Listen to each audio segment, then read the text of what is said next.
सईद आमिर, हम यहाँ पर तस्वीरें देख रहे थे इस बार के विधानसभा चुनाव की। सबसे ज्यादा अगर मुखरता इस बार देखी जा रही थी तो वो युवाओं और महिलाओं के अंदर देखी जा रही थी, क्योंकि उनका जिक्र भी काफी ज्यादा किया जा रहा था, उनके पार्टिसिपेशन का जिक्र भी यहाँ पर हो रहा था। तो क्या एग्जिट पोल की जो तस्वीर अभी हम देख पा रहे हैं उससे समझा जा सकता है कि यूथ और जो खासतौर पर महिला मतदाता थी उन्होंने एक ट्रेंड यहाँ पर सेट कर दिया है, या फिर जो हम ट्रेडिशनल वोटर्स को देखते हैं वही इस बार डिसाइसिव रहेंगे?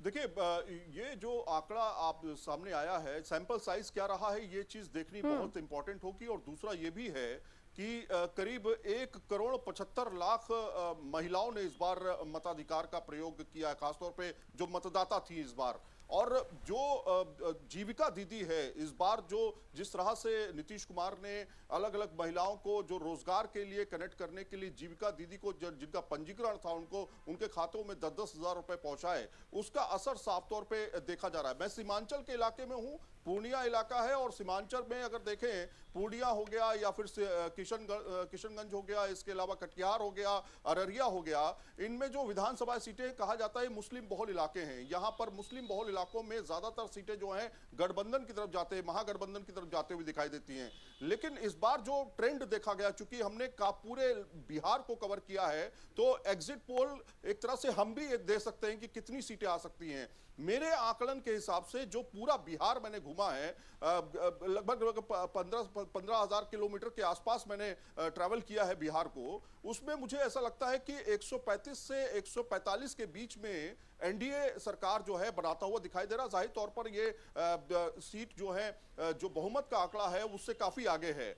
तो मेरा आकलन यह है 135 से 145 के बीच एनडीए सरकार बनाएगी और पूर्ण बहुमत से बनाएगी। पहली चीज ये। दूसरी चीज ये, महागठबंधन को लॉस कहां पर हो रहा है? दरअसल सीमांचल में अगर देखें तो यहां पर मुस्लिम वोट बैंक जो था एक तरह से वो महागठबंधन की तरफ गया है। एमआईएम को यहां पे झटका दिखाई दिया है, जन स्वराज को यहां पे झटका दिखाई दिया है। लेकिन एमआईएम जो है वो इस बार अपना जो स्ट्रैटेजी थी उसकी मुस्लिम वोट बैंक की, वो चल नहीं पाई है, क्योंकि ज्यादातर मुस्लिम इलाकों में हम गए, वहां पर लोगों ने कहा कि जो मुस्लिम समुदाय के थे उन्होंने कहा था कि हम महागठबंधन की तरफ हैं। लेकिन जो लॉस हुआ है दूसरे इलाकों में, चंपारण के इलाकों में अगर देखें, दूसरे बिहार के इलाकों में देखें, वहां पर बहुत ज्यादा लॉस जो है वो देखा गया है, खासतौर पे महागठबंधन को। तो क्या जो ट्रेंड है खासतौर पे 122 सीटों का जो आज दूसरे चरण का जो मतदान हुआ है उसमें कितनी सीटें जीतेगी? खासतौर पर सीमांचल की 24 सीटें जो हैं, पिछली बार आपने देखा था 12 सीटें जो हैं एनडीए के खाते में गई थी। तो क्या इस बार जिस तरह से आश्वस्त दिखाई दे रहे हैं तमाम नेता, दिलीप जायसवाल जैसे मैंने बात की जो कि बीजेपी प्रदेश अध्यक्ष हैं, उन्होंने कहा कि इस इलाके में चूंकि वो रहते भी हैं, उनका यह कहना था कि करीब करीब 15 से 16 सीटें जो हैं वो इस बार सीमांचल उनको दे के जाएगा। कई ऐसे इलाके हैं जहां पर मुस्लिम मतदाता सबसे बड़ी संख्या में 70% तक हैं, तो ऐसे इलाकों में मुश्किल होता है। लेकिन यह है कि जो ओवरऑल अगर देखें 24 सीटों पे जो प्रभाव रखते हैं उसमें कहीं ना कहीं 15 से 16 सीटें जो हैं एनडीए के खाते में जाती हुई दिखाई देंगी। पहली चीज। दूसरी चीज यह है कि ऑप्शन नहीं है। जंगल राज और कट्टा, तमाम तरह के जो शब्दों का इस्तेमाल किया गया, लास्ट में आपने देखा प्रधानमंत्री ने अलग अलग मंचों से जो जंगल राज की पूरी व्याख्या गढ़ी है एक तरह से, वो साफ तौर पे युवाओं को और साथ में महिलाओं को, चूंकि महिलाएं खासतौर पे बड़ी संख्या में जुड़ी भी हैं और बड़ी संख्या में मैंने रैलियों में महिलाओं को पार्टिसिपेट करते हुए देखा है, तो वो जो पार्टिसिपेशन है वो वोट में तब्दील होता हुआ दिखाई दे रहा है। अब मैं पूर्णिया में भी रहा, मैं किशनगंज में भी रहा। किशनगंज में सुबह 6 बजे से महिलाएं जो हैं उन्होंने कहा कि मैं नाश्ता बाद में करूंगी, पहले वोट डालूंगी।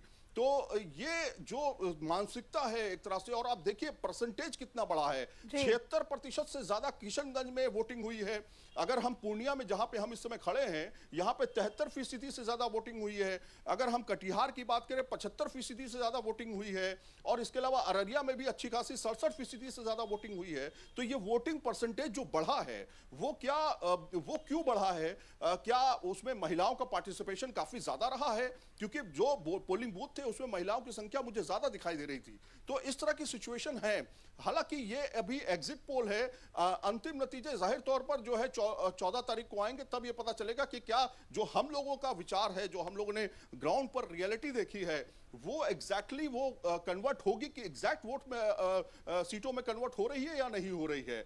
लेकिन ये एक बड़ा झटका है एक तरह से महागठबंधन के लिए। उनको चूक कहां से उनकी होगी, क्या जो तेजस्वी का जो एक तरह से एक 3 करोड़ 3.5 करोड़ लोगों को रोजगार देने की बात है, क्या लोगों ने उसको मजाक में समझा? क्योंकि आप देखिए जब अगर इसका बजट ही 3,17,000 करोड़ का जो बजट है बिहार का, और आप बात कर रहे हैं 12 लाख करोड़ की, तो जाहिर तौर पर लोग सोचने पे मजबूर हो जाएंगे ना कि आप नौकरी कहां से देंगे। और 20 दिन में बात कर रहे हैं आप कह रहे हैं जीविका दीदी को हम परमानेंट कर देंगे, तो परमानेंट किस तरह से करेंगे?